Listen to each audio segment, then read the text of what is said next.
Olá, meus amigos. Espero e desejo que todos estejam muito bem. Hoje nós trazemos aqui, para que nós possamos refletir, o tema altruísmo, que é antídoto do egoísmo.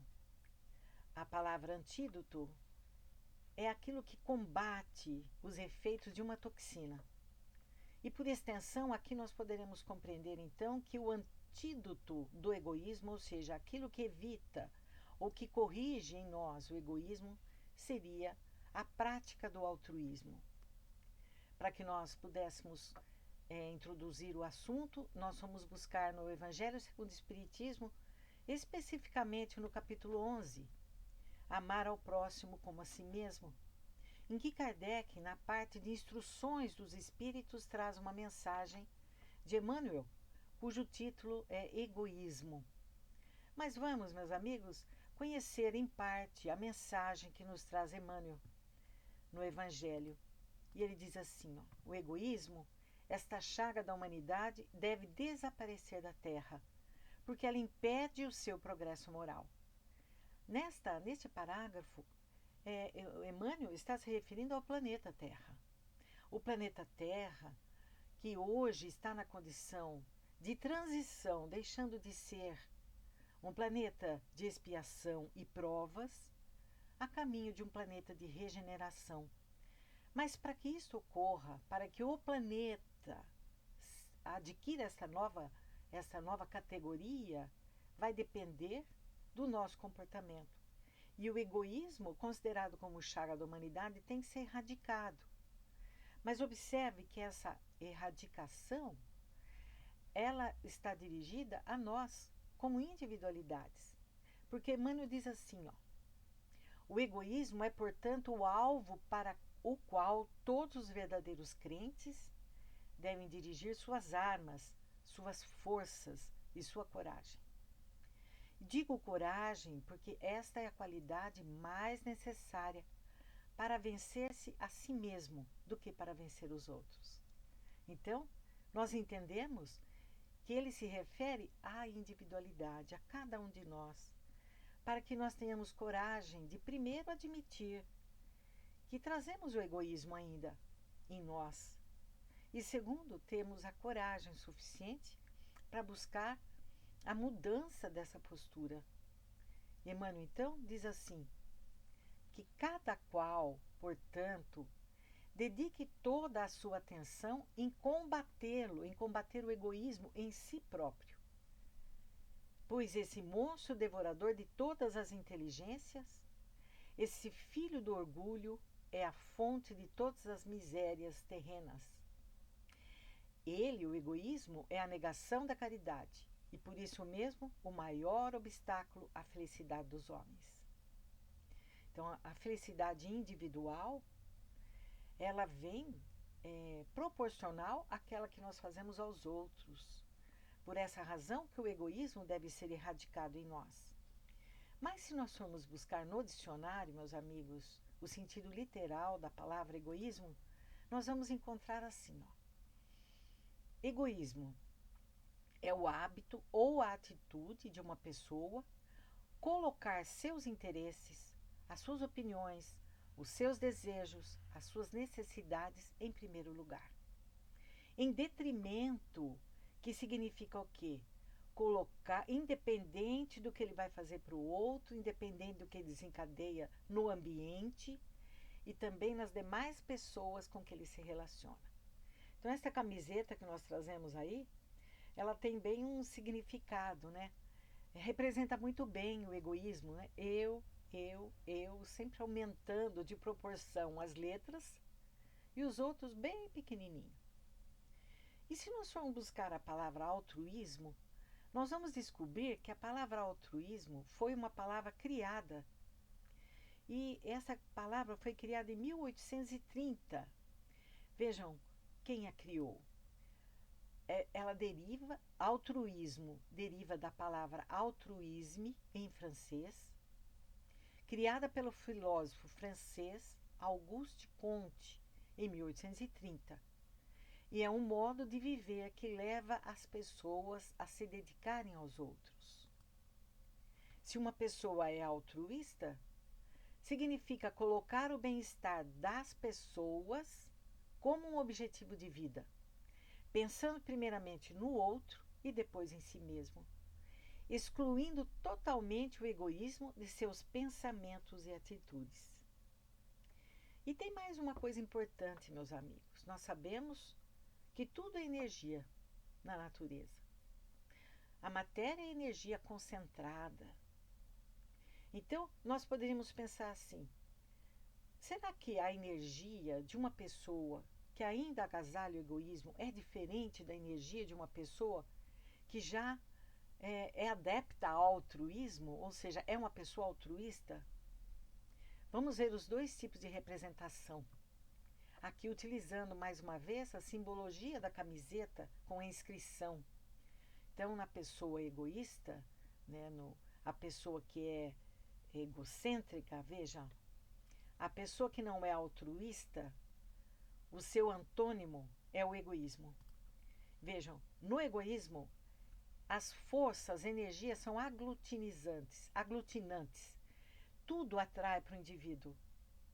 Isso aqui me faz lembrar, meus amigos, o Mar Morto, em que a concentração de sal é tão grande que a água chega até lá, ela não consegue dissolver o sal e ela acaba se acumulando ali. Não existe fluidez da água, não existe vida. Por outro lado, vejam, no altruísmo, como que é? Elas são forças expansivas. É aquela pessoa que sempre coloca em lugar o interesse do outro para beneficiá-lo. No livro O Consolador, o Espírito Emmanuel, ele vai repetir as definições que nós encontramos no Evangelho segundo o Espiritismo, agora explicando por que razão ele o classifica daquela forma, como filho do orgulho, o mestre devorador de todas as inteligências. Ele diz aqui, ó, porque ele domina a inteligência e vai direcionando a inteligência para o mal, para a dor e para o sofrimento. E o Espírito Emmanuel, novamente aqui, também, através de Chico Xavier, diz assim, ó, ele é considerado a fonte das misérias terrenas porque leva o homem a pensar somente em si, impedindo de fazer crescer o amor que está nele, inerente em si, no ser espiritual, em potencialidade a ser desenvolvida por sua vontade.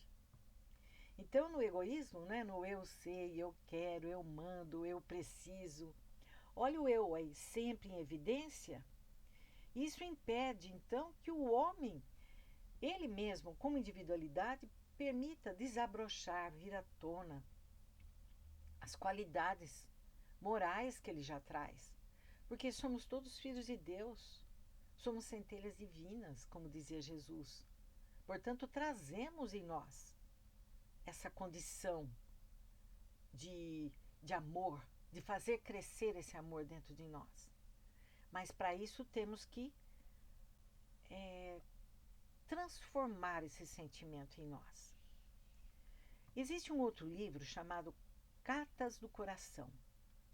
E aqui nesse livro, novamente, Chico Xavier traz uma lição em que ele diz assim, que a pessoa egoísta, ela tem sempre uma desculpa para quando ela é solicitada para algum tipo de trabalho, alguma atividade que vai exigir dela algo dela.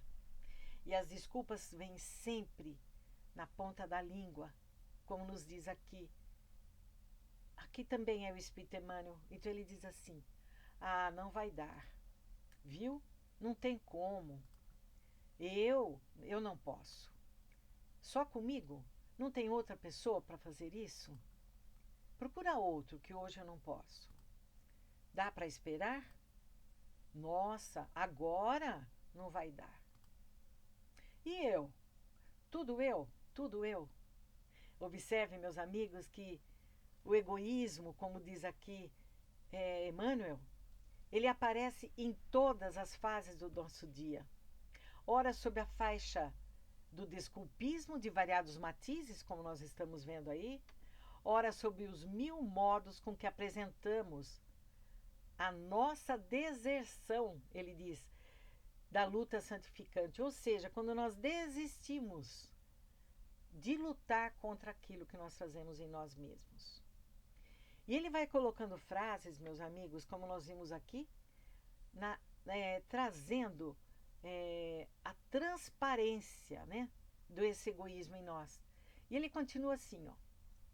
Agora, no livro Encontro de Paz, novamente o Espírito Emmanuel vem nos falar do egoísmo. E diz assim que é a herança evidente de nossa animalidade ainda.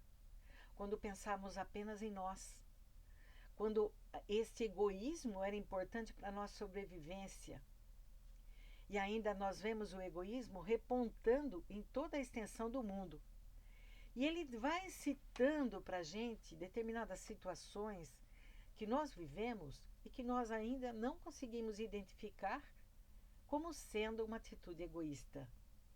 E ele diz assim, ó, que em família o egoísmo transparece no exclusivismo do sangue, quando nós sentimos e muitas vezes afirmamos que a nossa família é formada pelos nossos entes queridos que têm o mesmo grupo sanguíneo que nós, que pertencem às mesmas heranças genéticas, né, ligadas ao sangue. No lar, é o narcisismo doméstico. Em casa, o meu lar é o melhor de todos. É lá que eu tenho os filhos mais bonitos, o marido mais prestimoso, eu sou a melhor esposa. Na oficina de trabalho é o despeito, quando nós não admitimos que outras pessoas possam sobressair no trabalho com mais eficiência que nós mesmos. Na propriedade transitória, ou seja, naquilo que nós vamos adquirindo com os bens materiais, é a ambição de posse desnecessária. O egoísmo prevalece quando nós achamos que estamos aqui para termos a casa na praia, para termos apartamento em Paris, para termos o melhor carro, o carro do ano. Isso é propriedade transitória. Nós nos sentimos merecedores em detrimento de outros que passam por dificuldades inúmeras. Ele diz que o egoísmo ele se sobressai na cultura da inteligência, na vaidade intelectual, naquele que acha que ele é o suprassumo da inteligência, dos conhecimentos, e que aquilo lhe basta. Ele não a utiliza para gerar progresso, para gerar cultura. Emmanuel diz assim, que o egoísmo transparece na ignorância, quando ela vem expressar-se através da agressividade. E é o que a gente está vendo hoje, na polarização do mundo todo em relação entre o bem e o mal, quando o conhecimento não é valorizado, quando se volta a ideias, a posturas de eras anteriores e para se argumentar não existe inteligência, sabedoria, é a ignorância que predomina através da agressividade. Ele diz ainda que na riqueza amoedada, o egoísmo transparece no espírito de usura, aquele que apenas a matéria amoedada é para guardar, é para amontoar, sem gerar qualquer tipo de modificação no ambiente onde nasceu, na cidade onde reside, no país onde vive. Não consegue perceber que a riqueza amoedada ela vem como um instrumento para gerar progresso, para fortalecer a pesquisa na área da saúde, na área da tecnologia. O egoísmo também se transparece na pobreza, através da inveja destrutiva, em que ele consegue perceber-se como um injustiçado. E Emmanuel, terminando, ele diz assim, ó, que na madureza, na idade avançada, é o azedume, quando o egoísmo aparece não dando aos outros a oportunidade da alegria, de viver com mais otimismo, não dando ao outro a oportunidade de descobrir por si mesmo as dificuldades que a vida dá e que ao longo, né, do desenvolver da idade, nós vamos percebendo com mais crueza. Na mocidade é a ingratidão. A ingratidão em relação ao lar de onde saiu, ingratidão à família que o acolhe, à escola que o formou. No ateísmo é a impiedade, em que se acha apenas o portador da verdade, não aceitando as demais crenças. Na fé religiosa, a intolerância. Na alegria, o excesso. O excesso porque quando nós não nos limitamos à alegria dentro do nosso próprio lar, muitas vezes, no momento que estamos passando, a alegria do outro nos incomoda pelas dores que estamos passando no momento. Vejam como o excesso de alegria também é um sinal de egoísmo. Na tristeza é o isolamento. Nos fortes é a tirania. Nos fracos é a astúcia. Na afetividade é o ciúme. O que é o ciúme? Vejam, astúcia, tirania, isolamento, tudo são manifestações do egoísmo em cada uma das situações que vivenciamos. Na afetividade, ou seja, nos relacionamentos afetivos, o ciúme é a maior manifestação do egoísmo porque nós temos muito forte o sentimento de posse. Eu tenho ciúmes porque é apenas meu. E na dor, meus amigos, é o desespero. É o desespero onde egoisticamente eu me sinto vítima daquilo que eu estou passando. E nesse egoísmo, eu também nego toda e qualquer misericórdia de Deus através de suas leis, porque eu não a compreendo. Então, meus amigos, nós poderíamos parar aqui e perguntarmos, será que o antídoto, ou seja, aquela substância, né, que vai combater em nós o egoísmo, residiria no amor desinteressado e abnegado ao próximo, na filantropia, na bondade ou, de um modo geral, no altruísmo? Nós precisaríamos levantar esse questionamento. Será que o mundo, né, essa imagem ela é bem significativa, vai conseguir transformar-se a partir da mudança da ação individual? Mas como é que nós podemos, então, meus amigos, gerar essa mudança em nós?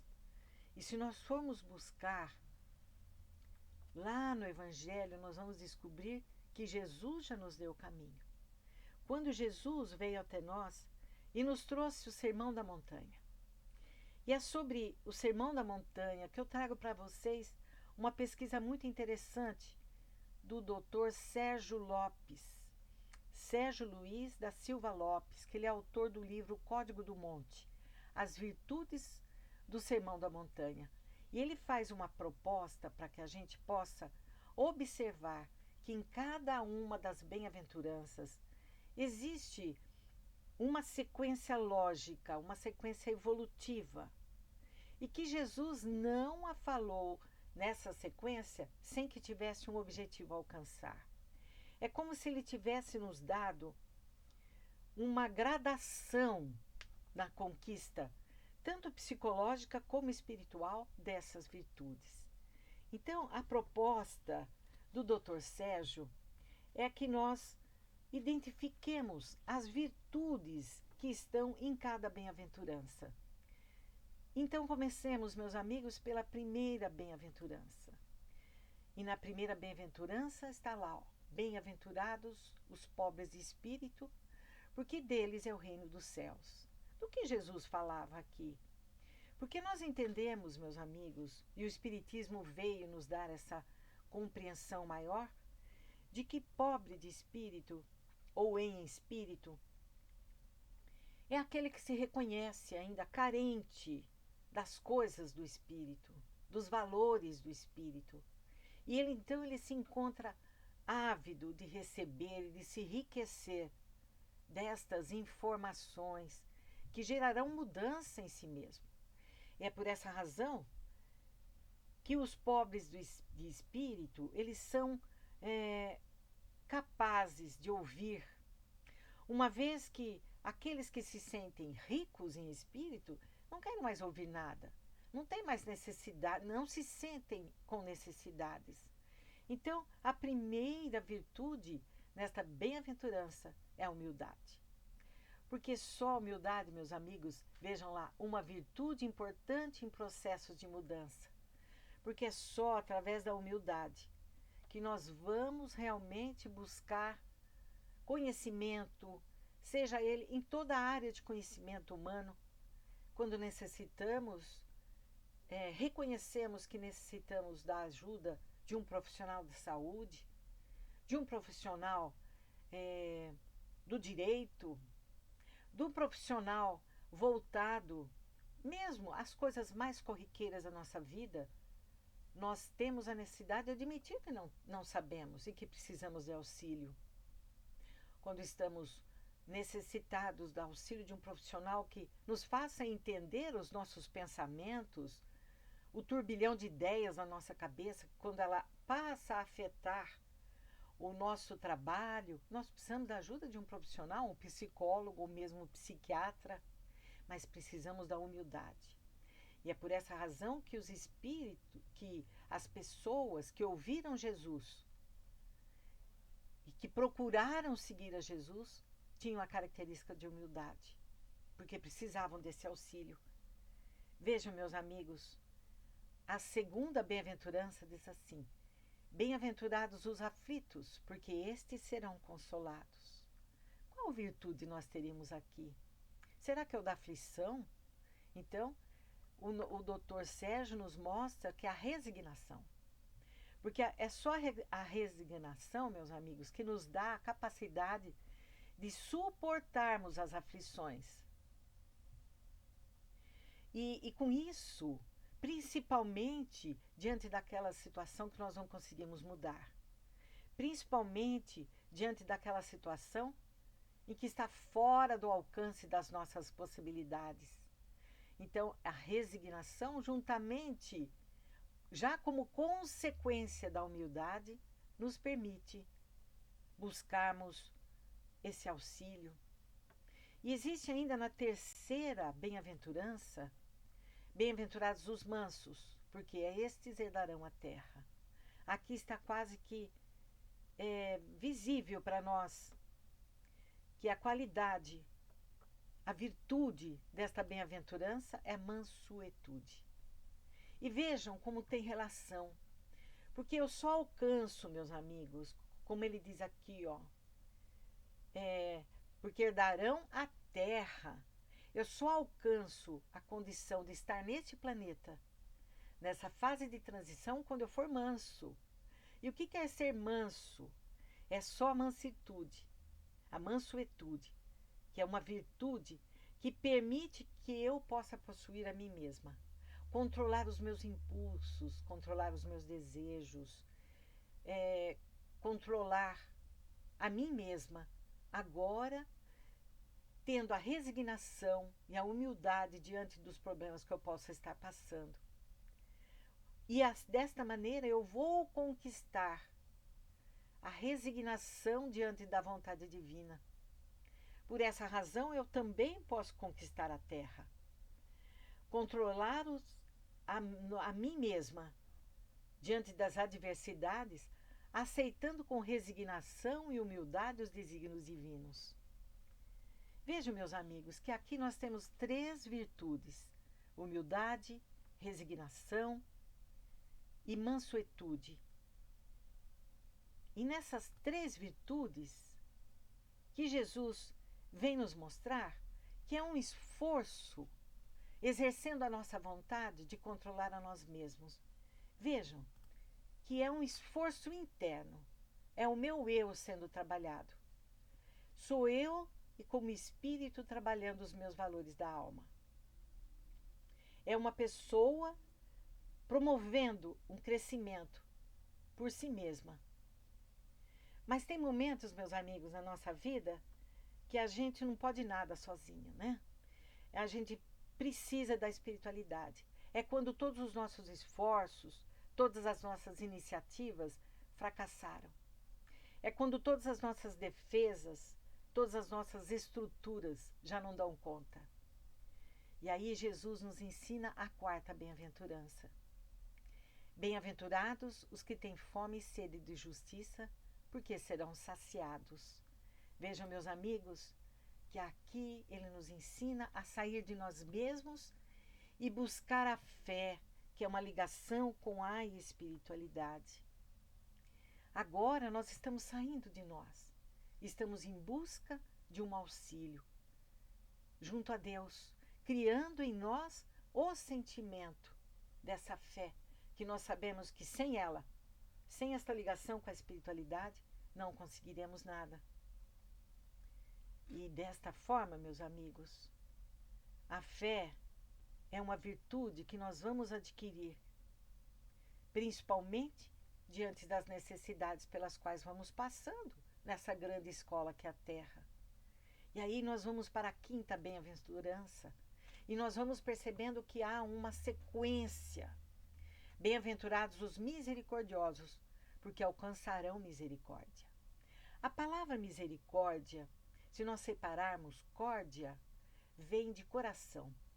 Ter misericórdia para o coração com as misérias do coração do outro. Por isso que ele diz, ser misericordioso é ter misericórdia em relação às atitudes do outro. Qual virtude está sendo aqui aclamada nessa bem-aventurança? É o perdão. É quando eu consigo, meus amigos, nesta quinta bem-aventurança, eu consigo, com esta virtude, me dirigir ao outro. Esse outro já não é mais com a espiritualidade, é com a matéria, aqui, presente no nosso dia a dia. E com esta virtude, estamos nos dirigindo, então, ao primeiro passo para sair de nós mesmos, nos ligarmos a Deus e agora estamos indo em direção ao próximo.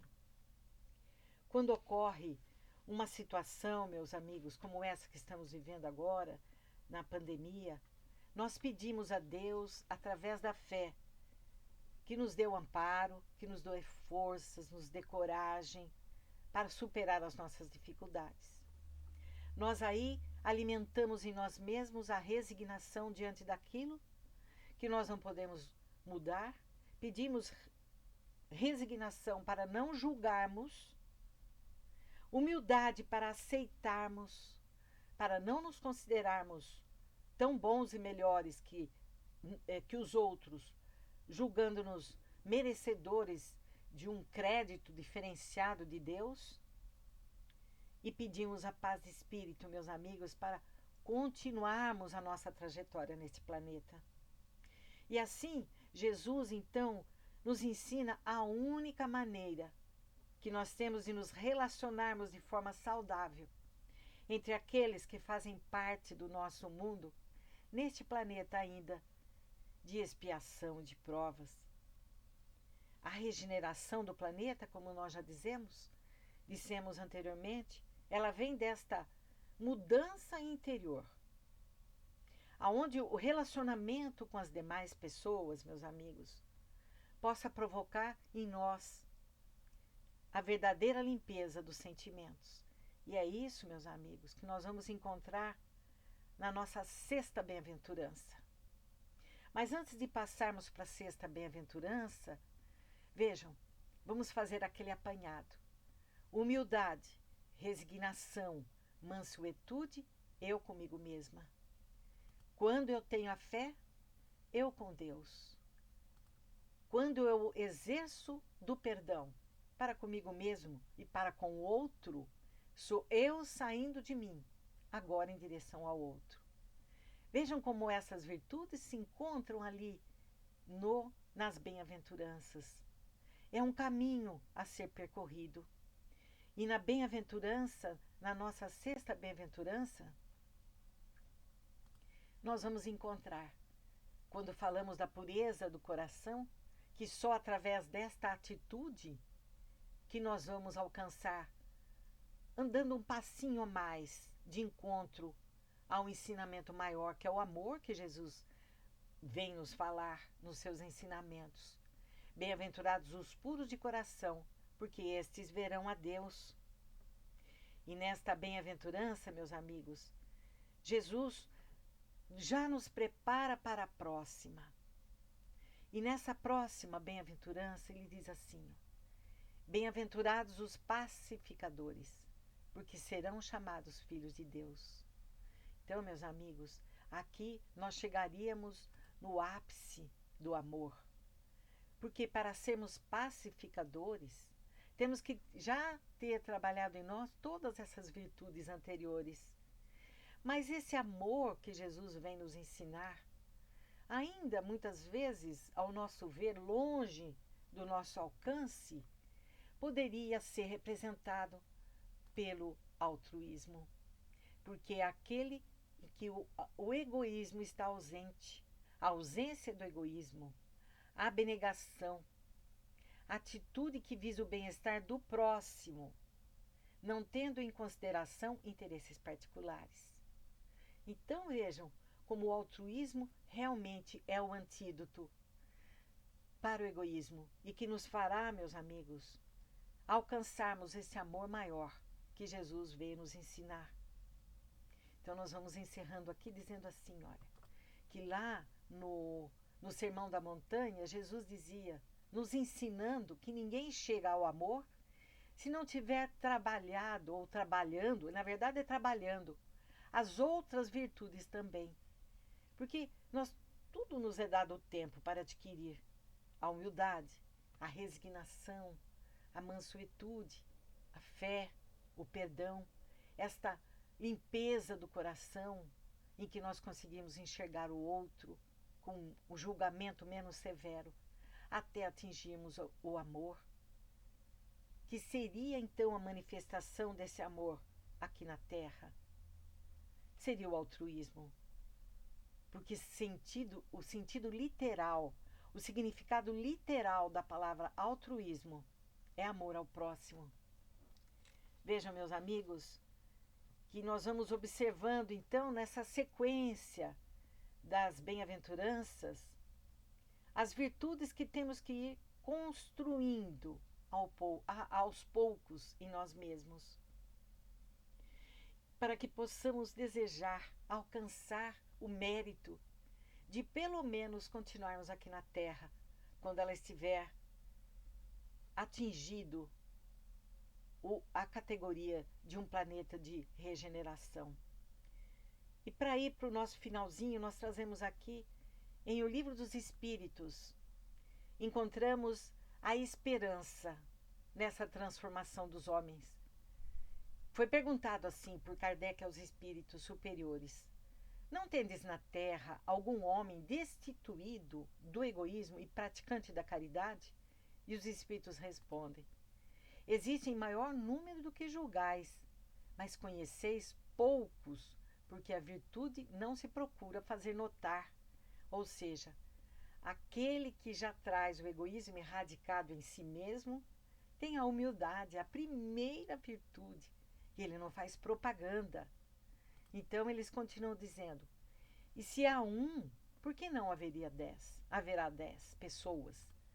E se há 10 pessoas já desta maneira, que já conquistaram esse patamar, por que não haverá 1000 e assim por diante? Veja a esperança, meus amigos.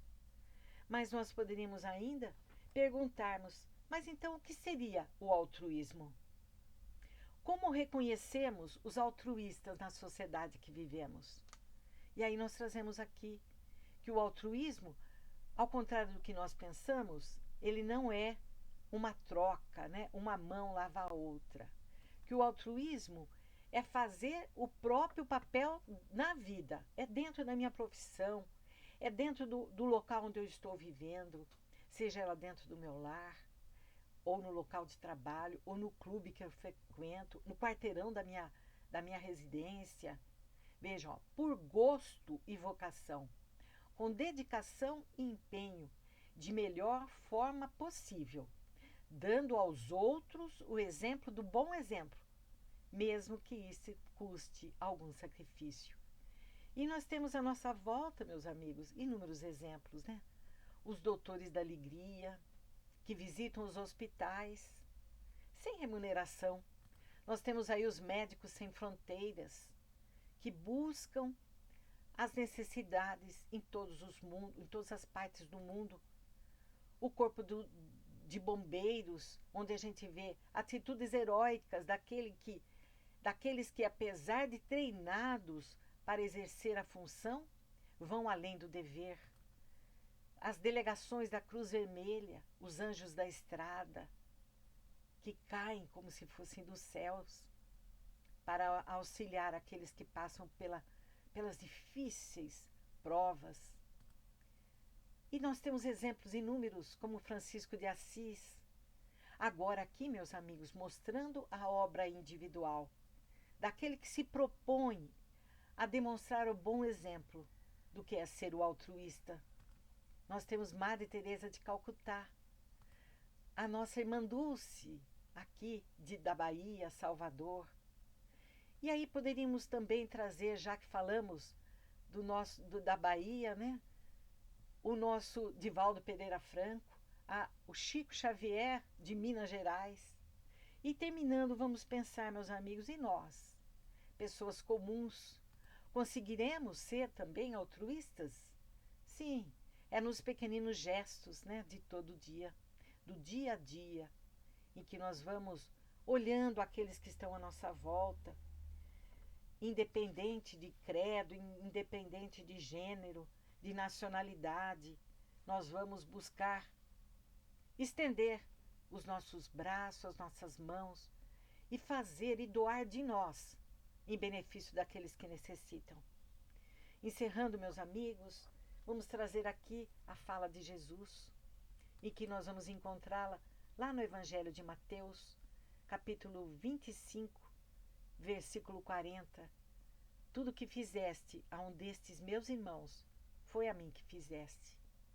E desta forma, meus amigos, nós observamos que temos toda uma trajetória, temos todos os passos que podem ser seguidos com perseverança, com disciplina sobre nós mesmos, que nós conseguiremos alcançar o altruísmo, essa manifestação do amor que Jesus nos trouxe quando aqui esteve entre nós e que continua demonstrando quando cuida de nós, da espiritualidade, através das lições que ele nos deixou, através dos ensinamentos que foram registrados pelos seus discípulos após deixar a terra. Que Jesus nos abençoe a todos. Recebam aqui o meu abraço, desejosa de muita saúde a todos. Até uma próxima oportunidade.